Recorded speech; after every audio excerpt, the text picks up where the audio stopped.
네, 4장 전체 말씀은 교회 공동체에 관하여 특별히 교회 공동체의 일치라고 하는 큰 주제를 다루고 있습니다. 네, 오늘 말씀도 그 문맥 중에 나온 말씀이죠. 네, 앞서서 교회가 하나 되어야 된다는 것, 그리고 각 사람이 어떻게 하나 될 수 있는지, 하나됨의 근거, 이런 것들을 이제 말씀을 했습니다. 오늘 말씀은 거기에 이어서 예수님께서 하늘에서 내려오셨다가 올라가신 이 사실에 근거해서 교회가 어떻게 완성되어 갈 수 있는지에 대한 이런 말씀을 하고 있습니다. 우리 주님께서 하늘에서 내려오셨다가 올라가신 이 과정이 우리 교회를 완성해가는 과정과 매우 밀접한 관계가 있습니다. 우선 말씀의 순서대로 우리 하나님 말씀 보겠습니다.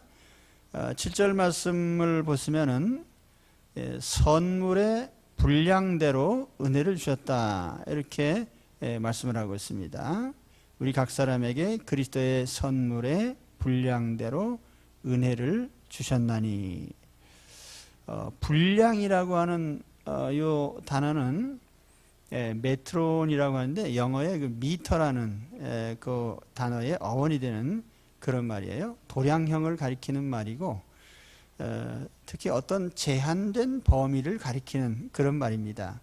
우리 주님께서 각 사람에게 선물을 주실 때에 각 사람에게 제한된 분량의 선물을 주셨습니다. 이렇게 선물을 주신 의도는 하나님의 교회 공동체를 이루어가는데, 선물의 분량이 각 사람이 다 다르니까 그 다른 것을 인정하고 또 하나가 되라고 하는 그런 취지의 말씀이죠. 7절을 자세히 보겠습니다. 우리 각 사람에게라고 이렇게 시작하고 있는데, 이 각 사람이라고 하는 것은 우리 구원이 집단적인 것이 아니고 개별적이고 한 사람 한 사람 부르심이라는 걸 말씀드렸죠. 은혜를 주셨다고 하는 것이 이제 두 번째 말씀인데, 이것도 수동태로 되어 있어서 우리가 은혜를 취한 것이 아니고 하나님이 은혜를 주심으로써 우리가 받게 된 것입니다. 요즘에 대해서는 앞서서도 말씀드렸죠. 불가항력적인 은혜, 하나님이 우리를 은혜를 주실 때에 우리는 기본적으로 예를 들면 천국이나 영생이나 하나님 자녀의 신분이나 이런 것들을 받게 되어 있습니다. 세 번째는 그리스도의 선물의 분량을 따라서, 분량대로라고 했는데, 이 카타라고 하는 말은 이제 according to, 무엇을 따라서, the measure of Christ gift, 예수 그리스도의 선물의 분량을 따라서. 오늘 말씀 중에 제일 중요한 말씀이에요. 은혜의 분량대로 선물을 주셨다, 이렇게 하지 않고 선물의 분량대로 은혜를 주셨다, 이렇게 표현을 했습니다. 통상 우리가 알고 있는 그거과는 약간 좀 뒤집어진 그런 문구인데요. 은혜라고 하는 것은 기본적으로 동일합니다. 우리가 예수 그리스도를 믿어서 하나님 자녀가 되고 영생을 얻고 천국 시민이 되고, 또 선물이라는 것 자체는 근본적으로는 은혜죠. 거저 주신 것이니까. 그런데 여기 선물의 분량이 다르다고 하는, 여기에 이제 방점이 있습니다. 이 선물이라고 하는 것은 물론 고린도서에 말씀한 은사가 될 수도 있고, 또 특별히 그 은사 중에 직분이 될 수도 있어요. 오늘 말씀 뒤에 가서 보면은 11절 12절 그 후반부에 직분에 대한 얘기가 나옵니다. 이게 은사죠. 하나님의 선물입니다. 그런데 우선 그 선물의 분량이 다르다, 이런 말씀이죠. 각 사람들은 하나님이 부르신 그 부르심의 과정이 다르고, 또 부르신 이후에 각 사람에게 할당해 주신 몫이도 다릅니다. 예를 들면 섬김의 분량 같은 것들이죠. 우리는 부름받을 때에 다 다른 과정을 통해서 부름을 받았습니다. 어떤 사람은 태어날 때부터 뭐 부모님이 다 잘 믿으시고 그래서 유아 세례를 받고 순탄하게 어느 시점인가 신앙 고백을 하게 되고 또 그런 분들이 있죠. 그런데 저 같은 사람은 그렇게 하지 않고, 왜냐하면 저는 상당히 고집도 세고 좀 주관도 강하고 그러다 보니까 하나님께서 이제 죽을 뻔하도록 그렇게 해서 이 삶의 격변을 통해서 또 하나님이 부르셨습니다. 어떤 사람은 뭐 아내를 따라서 나오기도 하고 또 자녀들을 먼저 교회에 보내고 따라 나오기도 하고 여러 과정을 통해서 하나님의 부름을 받게 됩니다. 구원 이후에 주시는 하나님의 선물의 분량도 사람마다 다 다르죠. 오늘 이 7절 말씀에 대한 보충 설명이 고린도전서 12장 4절입니다. 거기 보면은 이렇게 말씀하고 있어요. 은사는 여러 가지나 성령은 같고 직분은 여러 가지나 주는 같으며 또 사역은 여러 가지나 모든 것을 모든 사람 가운데서 이루시는 하나님은 같으니 각 사람에게 성령을 나타내심은 유익하게 하려 하심이라. 그래서 삼위일체 하나님께서 다 이루신 역사죠. 그러나 그와 같은 역사를 이루는 방법이 매우 다양하단 말이죠. 그래서 오늘 말씀의 이 첫 번째 주제의 가장 중요한 말씀은 사람마다 주신 선물이 다르다. 그러니까 그 다양함을 인정해라, 그런 뜻입니다. 그래야 우리 교회 공동체가 하나가 된다는 것이죠. 인간은 같은 공정에 의해서 찍어낸 무슨 기계라든지 로봇이 아니고 사람마다 다 다르게 내면의 성품이 다르고 취향이 다르지요. 경험도 다르고 또 모든 살아가는 삶의 영역이나 또 그가 다루는 일들이 다 다릅니다. 하나님이 이렇게 다르게 만드셨어요. 그래서 우리는 다르게 만드신 하나님의 취지를 따라서 다양함 또 다양성 이걸 인정할 수가 있어야 됩니다. 신혼부부들이 제일 먼저 부딪히는 벽이 뭐냐면은 나와 결혼한 상대가 나와 너무 다르다는 거죠.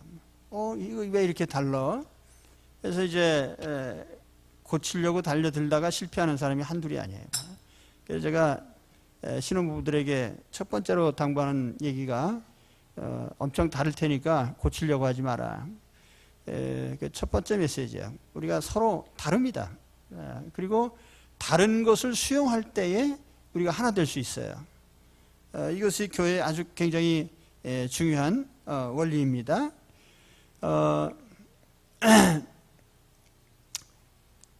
그림 하나도 안 보여드렸나요? 선물 보따리. 그 다음에 두 번째, 선물이 다르단 말이죠.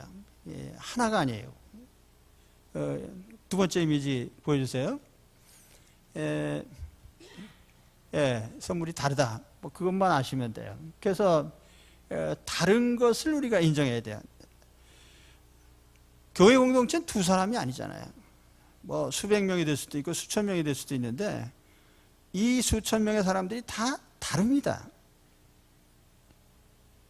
다름을 얼마나 인정하느냐. 이 건강한 교회의 지표예요. 다투고 싸우는 교회들 보면 항상 내 의견만이 옳다는 데서 오는 거죠. 다른 사람이 나와 다르다는 것에도 인정을 못해요. 그래서 유대인의 사고방식에 보면은 사람이 어떻게 같을 수 있냐. 그래서 유대인들은 기본적으로 여러 사람이 모여서 이 토론을 하게 될 때 똑같은 의견이 나오는 것을 원치 않습니다. 왜냐하면 다른 것이 정상이니까. 근데 우리는 좁은 땅에 살고 그러면서 이 뭐든지 좀 획일적인 면이 있어요. 문화적으로. 그러다 보니까 우리는 뭔가 같아야 직성이 풀리는, 나하고 같이 않으면 원수가 되고 대적이 되는 이런 형태의 우리 사회 구조를 가지고 있어요. 우리가 뭐 정치판이나 모든 면이 다 똑같아요. 근데 중요한 것은 그 다름을 인정하란 말이죠. 어떤 사람은 하나님께 특별한 은사를 받았어요. 예를 들면 11절 이하에 직분의 얘기가 나오는데, 하나님께서 어떤 사람에게는 뭐 사도의 직분, 선지자의 직분, 교사와 목사와 뭐 여러 가지 직분들을 주셨는데, 어떤 사람들은 상대적으로 별다른 직무가 없어요. 또 공식상의 직무뿐 아니라 이면적으로도 어떤 사람은 뭐 여러 가지 은사를 받죠. 어떤 사람 신유의 은사를 받기도 하고, 어떤 사람 방언의 은사를 받고, 또는 뭐 능력을 행하고, 또 섬김의 그런 은사가 있고. 근데 반면에 어떤 사람들은 별다른 것이 없는 것 같은 그런 사람도 있어요. 근데 분명한 것은 그런 사람들에게도 하나님이 은사를 주셨다는 사실이죠. 그래서 직무를 맡았다고 하면은 그 자기 직무에 맞게 섬기면 되는 것이고, 또 그렇지 않다 해도 반드시 어떤 역할이 있어요. 그렇죠? 이 세상에 역할 없는 사람이 어디 있습니까? 역할 없는데 생존하는 사람은 사람도 아니죠. 그러니까 우리가 어떤 역할이 있단 말이에요. 그 역할을 감당해 주면 돼요. 저는 우리 교회 성도님들 가운데 아무 말이 없지만은 항상 하나님 앞에 공동체 일원으로서 참여해 주신 분들께 감사를 드려요. 왜냐하면 하나님이 그러한 역사를 통해서 우리가 어떤 일을 하도록 하신 거죠. 사람이 모이지 않으면 어떻게 우리가 공동체를 이루겠습니까? 은사가 다른 건 하나님의 뜻이에요. 그래서 오늘 우리가 첫 번째로 이 말씀을 보는 것은 하나님께서 선물의 분량대로 은혜를 주셨다. 선물의 분량이 다르다. 그걸 이제 얘기하려고 하는 거예요. 우리 각 사람이 받은 모든 재능과 직위와 또 우리가 가진 능력들이 다르다는 점을 우리는 서로 인정을 해야 됩니다. 이걸 서로 인정하게 될 때 우리가 하나가 될 수 있는 계기가 되는 것이죠. 그럼 이것은 매우 중요한 메시지입니다.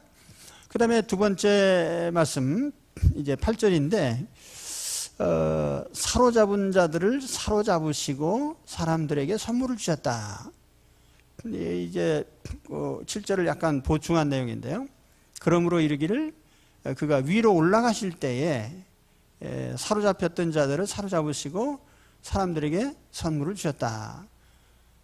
예수님께서 지상에 오셨다가 무덤에서 부활하시고 승천하신 그 내용인데, 그때에 하나님께서 어떤 사람들을 사로잡아서 사로잡고 또 그리고 우리 하나님 자녀들에게 선물을 주셨단 말이에요.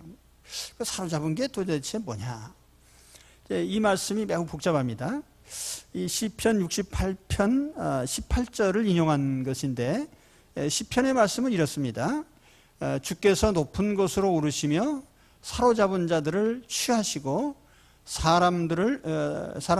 선물들을 사람들에게 받으시고 또 반역자들로부터도 받으시니 여호와 하나님이 그들과 함께 계시기 때문이로다.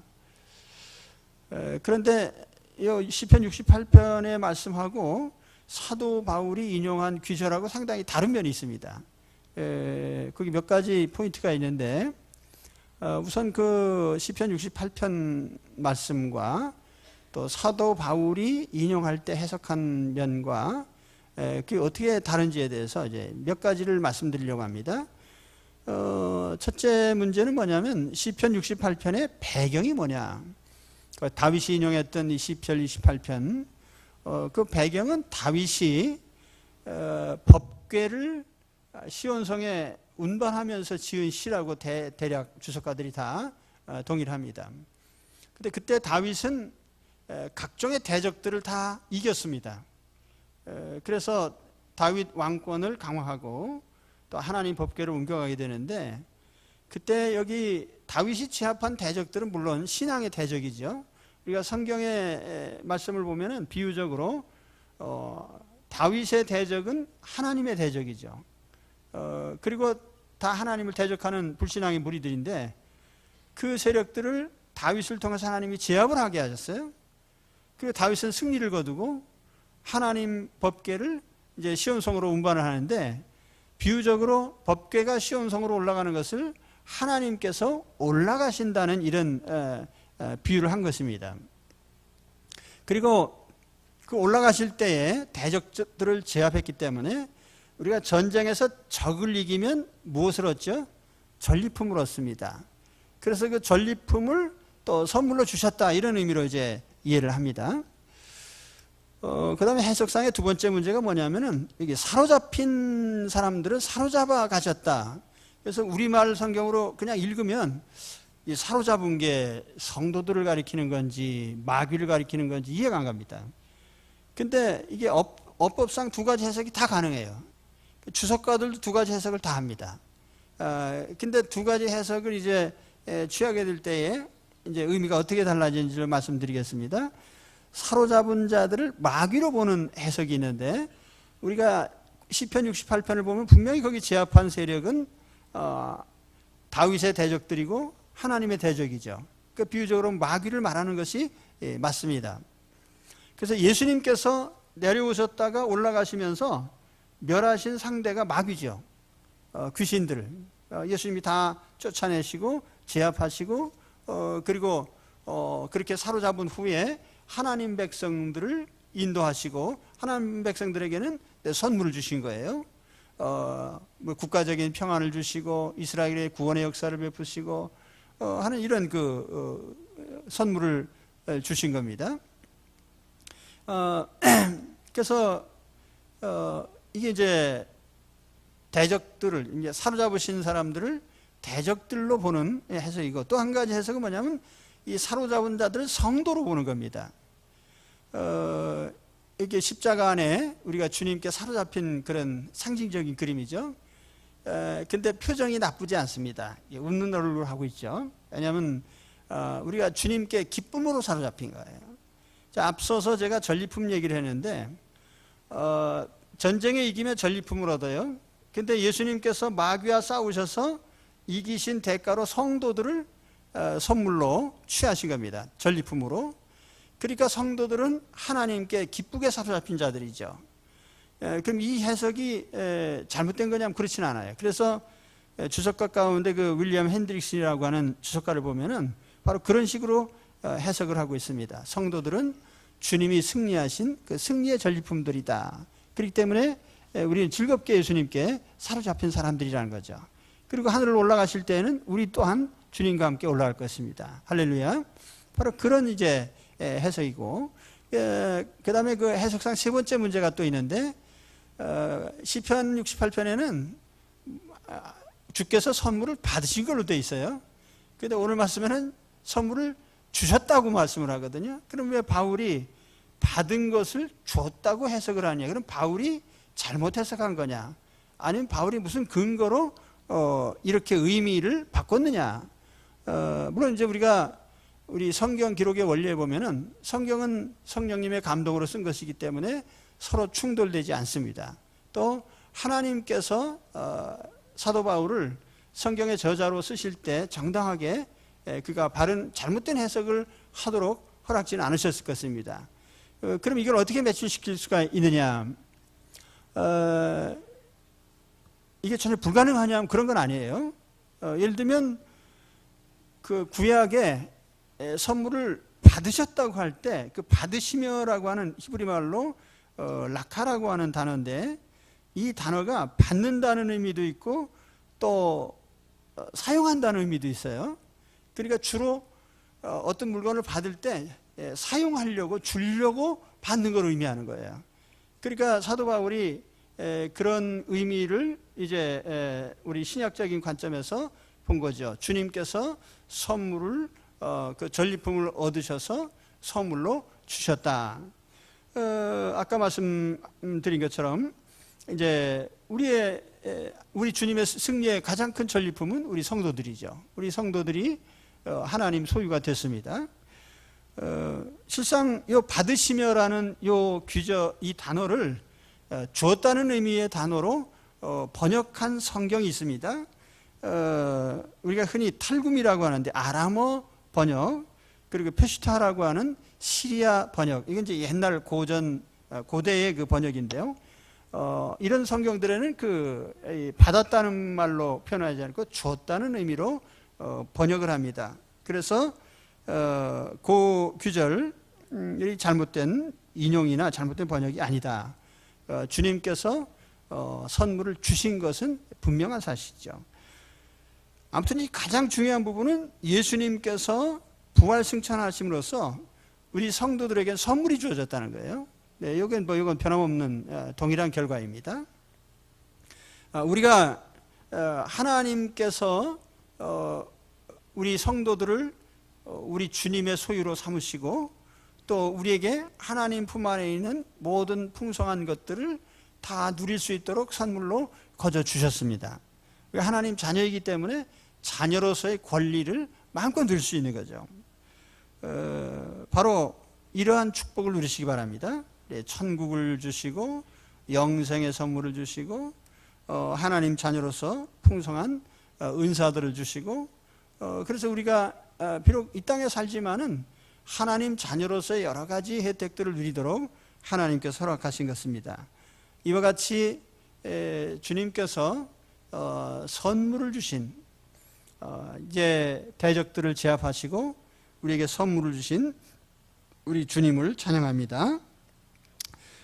그 다음에 이제 세 번째 규절인데요. 9절 10절 말씀에 보면은 주께서 하늘에서 내려오셨다가 올라가신 이 과정에 대한 것을 또 얘기를 합니다. 내려오심으로 선물을 주시고, 근데 이제 올라가심으로 또, 근데 여기서 이제 마지막에는 내려오셨다가 유턴을 하셔서 올라가셨단 말이죠.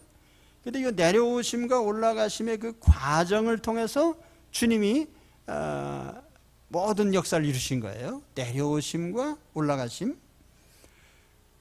다시 읽어보면은 올라가셨다 하였은즉 땅 아래 낮은 곳으로 내리셨던 것이 아니면 무엇이냐. 내리셨던 그가 곧 모든 하늘 위에 오르신 자니 이는 만물을 충만하게 하려 하심이라. 이 주님이 내려오셨다가 올라가신 건 이걸 이제 교리적인 표현으로는 이제 비하의 과정, 승규의 과정, 이제 힘든 말로 이제 우리말로 하면은 낮아짐의 과정과 올라가심의 과정. 그래서 저 그래 보시면은 주님이 하나님의 보좌에서 내려오시는 그 과정이 있어요. 그래서 그 내려오심 아래 정점에 십자가가 있고 무덤이 있습니다. 그리고 다시 부활하셔서 올라가신 하나님 우편까지의 그래서 하나님은 이 땅에 인간의 모습으로 오셨다가 올라가신 이 그런 과정, 삶의 궤적을 남기셨어요. 우선 이제 낮아짐의 과정부터 말씀드리면은 하나님의 아들 또 신성의 자리에 있는 하나님께서 사람의 모양으로 오셨어요. 이 도성인신 혹은 성육신, 인카네이션 이런 말로 표현하는데요. 주님이 사람의 몸으로 오셨는데 이게 낮아지심의 굉장한 출발이에요. 뭐 요즘 성화에 보면은 뭐 마국간에 뭐 빛이 나고 뭐 거기에 천사들이 와서 이렇게 그런 그림들이 있는데 그건 이제 영적으로 본 그림이고 실제적으로 보면은 거기 등불도 없고 배경 빛도 없고 아무것도 없어요. 깜깜해. 거기 예수님께서 사람의 몸으로 마국간에 말구 위에 누이셨는데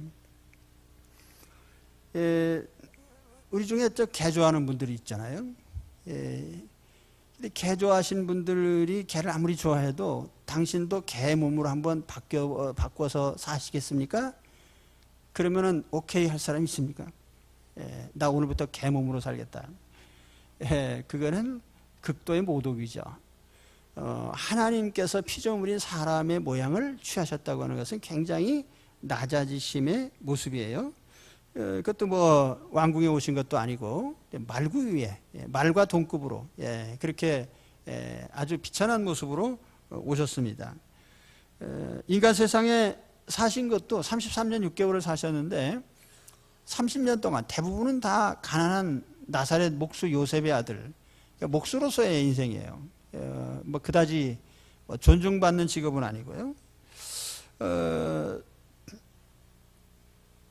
30세가 되셔서 이제 비로소 이제 구원 사역을 시작하셨는데 뭐 그렇다고 해서 주님께서 왕궁에서 시작한 것도 아니고 공회원이나 뭐 바리새인 지도자들처럼 그런 화려한 자리에서 시작한 게 아니에요. 오히려 머리 둘 곳도 없고 이슬을 맞으면서 산에서나 광야에서나 거하시면서 복음을 전하셨습니다. 우리 예수님께서 나귀 타고 예루살렘에 들어오신 그 이후에 한 주간을 우리가 후대 사람들이 이름 붙이기를 고난주간 이렇게 이름을 붙였어요. 사실은 고난주간 한 주간만 고생하신 게 아니라 태어나심으로 인간의 모습으로 오신 순간부터 계속 고난의 과정이죠. 그러나 그 고난의 절정이 이제 마지막 한 주간이라는 얘기예요.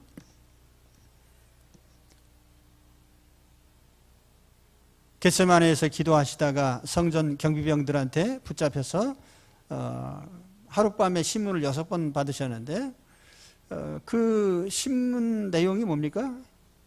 무슨 큰 죄의 몫이 아니에요.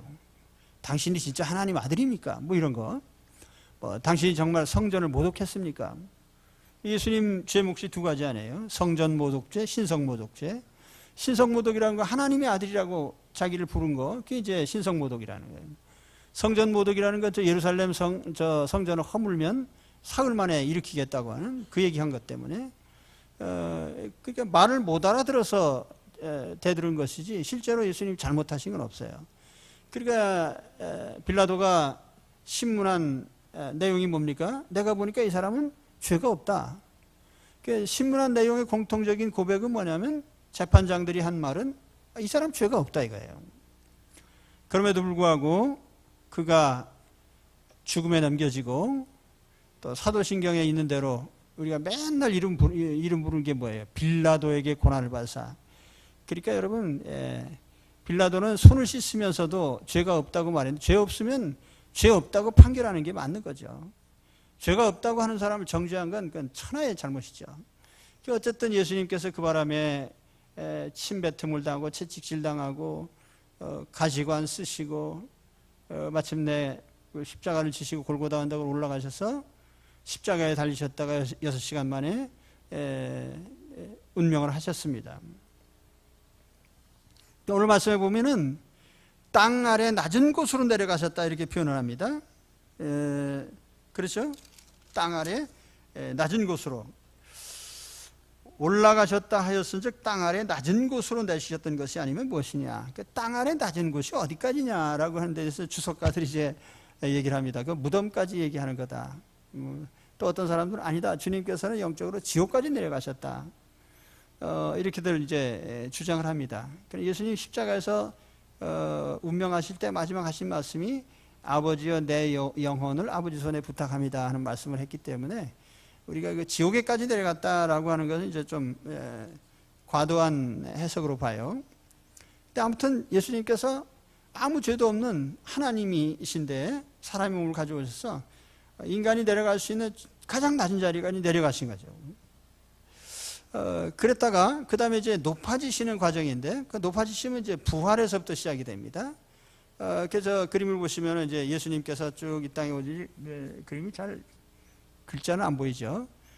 그림을 대략 보시면은 예수님께서 하나님의 아들이신데 그 십자가에 보면은 사람의 몸을 가지고 오셔서 이제 그리고 거기서부터 이제 예수님께서 부활하시고 육체적으로 그다음에 하늘로 올라가시고 재림하시기까지 이제 그 이후에 그 노란 막대기가 이제 그런 표시입니다.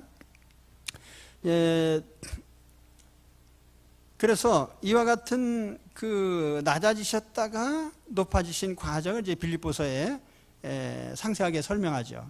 빌립보 2장 6절의 말씀을 보면은 그는 근본 하나님의 본체시나 하나님과 동등됨을 취할 것으로 여기지 아니하시고 오직 오히려 자기를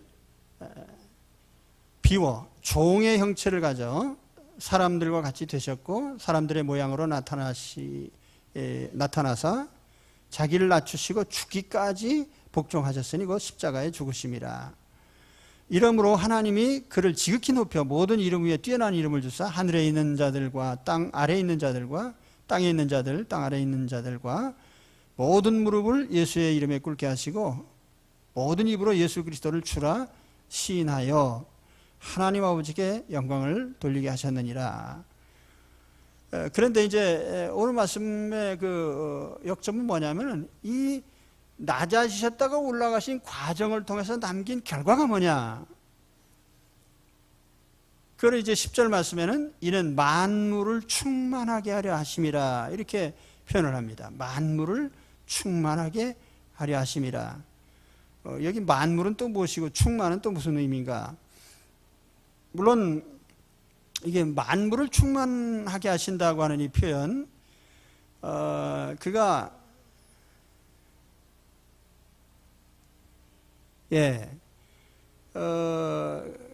그 규절을 이제 그대로 번역하면은 이제 영문 번역이 이렇습니다. He might fill all things. 모든 것들을 채우시기 위해서. 여기 모든 것들이라고 하는 판타라고 하는 이 헬라어 단어인데요. 모든 것, all things. 그런데 이게 뭐냐? 이걸 이제 어떤 주석가들은 이제 하나님이 주신 우주 모든 만물이다. 그 만물 가운데 채우시려고 내려갔다 올라오셨다. 그렇게 해석하면 이제 어떤 의미가 되냐면은 주님이 내려가셨다 올라가시는 과정을 통해서 우주가 재창조되는 거예요. 그 모든 만물이 새롭게 되는, 그러죠? 그런 역사가 일어나게 됩니다. 그래서 우리가 주님이 다시 오실 때 어떤 일이 일어나죠? 우주적인 격변이 일어나고 하늘이 다 녹아지고 태양이나 뭐나 다 이제 다 새로워져서 이제 새 하늘과 새 땅이 된다. 신천신지죠. 그렇다고 신천지로 가시면 안 됩니다. 그 신천지가 말을 잘못 사용한 바람에 그 신천지가 좀 오해를 일으키는데, 그 신천지라고 하는 건 주님이 내려가셨다가 올라가심으로써 이루어진 결과물입니다. 그러나 이 의미를 좀 좁혀서 만물이라고 하는 것, all things라고 하는 것을 하나님이 교회를 통해서 우주를 통합하실 것이기 때문에 교회 안에 주신 은사들로 그렇게 생각을 합니다. 11절 이후에 보면 교회 직분 얘기가 나오잖아요. 그래서 이런 걸 통해서 그러면 채우신다는 의미는 뭐냐? 뭐 그릇이 비어 있으니까 그냥 채워주겠다, 이런 의미로도 볼 수 있지만, 그러나 그보다 더 큰 의미는 뭐냐면 지금 이 문맥상 바울이 지금 에베소 4장에서 말하려고 하는 것은 교회의 완성이거든요. 그래서 교회가 완성되도록 하신다, 그런 의미로 이해를 하는 거예요. 그래서 교회가 완성되가는, 뭐 하나님이 맨 위에 하나님이 계시고 글씨가 잘 안 보이는데, 하여튼 우리 그 교회가 가진 모든 은사들이나 직분들이나 또 우리 개별적으로 가진 그런 능력들을 통해서 우리는 하나의 공동체, 교회 공동체를 완성해 가는 것입니다. 그래서 이러한 원리, 다시 말하면 낮아짐과 높아짐의 과정을 통해서 우리 주님은 교회를 이루시고 완성해 가신다. 이게 이제 우리에게 제일 중요한 교훈이 되는 겁니다. 교회가 시작될 때 우리는 낮아져야 돼요. 교회 일전 낮아짐의 과정을 통해서 우리 주님의 사역을 감당할 수가 있습니다. 교회 이름 중에 제일 많은 제일 많이 붙어 있는 게 뭐죠? 우리도 할 수 없이 이제 교회 이름에 중앙이란 말 붙였다 띄었는데, 그거 띄워서 얼마나 시원한지 모르겠어요. 성덕 중앙교회 그랬거든요, 옛날에. 근데 고덕에다 개척했기 때문에 고덕교회라고 붙였더니 고덕교회가 한 서너 개 돼가지고 글자 하나만 바꿉시다 그래가지고 성덕이라고 했는데, 또 보니까 성덕이 또 있어갖고 그럼 중앙자 하나 더 붙입시다 해가지고 누더기 이름을 이제 가지고서 한참 지내다가 여기 와서 보니까 이 정륜이라는 이름이 너무 좋단 말이에요. 바를 정자, 진실로 연자. 그래서 그래요. 바른 신앙과 우리 참된 삶이 우리 교회의 표어니까 그 이름 하나님 주신 거다. 그래서 정연했는데, 교회 이름에 제일 많이 붙은 게 제일이라는 수식어하고 중앙이라는 수식어예요. 우리 교회가 제일이다. 우리 교회가 중심이다. 기본 정신으로 우리는요, 낮아짐에서 출발해야 돼요. 우리는 제일이 아니다. 우리 친구 교회 중에 제2교회라는 교회가 있어요. 그래서 제가 그 교회 한번 설교하러 갔다가 굉장히 기뻐서 제2교회 정말 좋다. 여호수아도 항상 모세를 돕는 2인자의 역할을 충실히 했는데 결국 하나님께서 제일 높이시지 않았느냐. 우리가 낮아짐이라고 하는 데서부터 공동체의 빌딩이 시작됩니다. 가만히 계시네 전부. 굉장한 비밀을 알려드렸는데요. 공동체 빌딩의 출발점은 낮아짐이에요. 예? 이게 굉장한 비밀이에요. 이게 어떤 지도자가 우뚝 서서 나다니엘 호돈의 그 큰 바위의 얼굴에 보면 그런 얘기가 나요. 어느 훌륭한 사람이 어느 날 갑자기 하늘에서 뚝 떨어지기를 바라는, 그게 아니란 말이에요. 우리는 낮아지는 자리에서부터 공동체를 세우는 빌딩 작업이 시작이 돼요. 그러니까 우리가 앞서도 말씀드렸잖아요. 예수님은 모퉁이 돌이 되셔요. 우리 건물로 보면 맨 밑에 있는 기반이 예수님이에요. 그 위에 사도들, 선지자들, 또 교회 직분자들, 모든 사람들이 다 낮은 데에 있는 거예요. 그 지위가 높을수록. 그래서 낮은 데에 있음으로써 빌딩이 안정되게 올라가는 거죠. 할렐루야. 그럼 우리가 이런 원리를 모든 공동체에 다 적용할 수 있다는 거예요. 11절, 12절에 보면 교회 직분 얘기가 나와요. 그런데 11절에 직분이 나오고 12절에 직분을 주신 이유를 이렇게 설명해요. 이는 성도를 온전하게 하며 봉사의 일을 하게 하며 그리스도의 몸을 세우려 하심이라. 그러니까 우리가 그 낮아짐의 토대에서부터 성도들이 신앙이 온전히 세워지고 봉사의 일도 할 수 있게 되고 예수님의 교회 공동체를 세우게 되는 큰 일이 시작이 되는 거죠. 앞서도 말씀드렸지만은 우리 주님은 낮아지심을 통해서 우주 재창조의 그 큰 일을 하셨고, 또 낮아지심을 통해서 우리 성도들에게 구원의 기회를 주시고 우리 모든 사람들에게 선물들을 많이 주신 겁니다.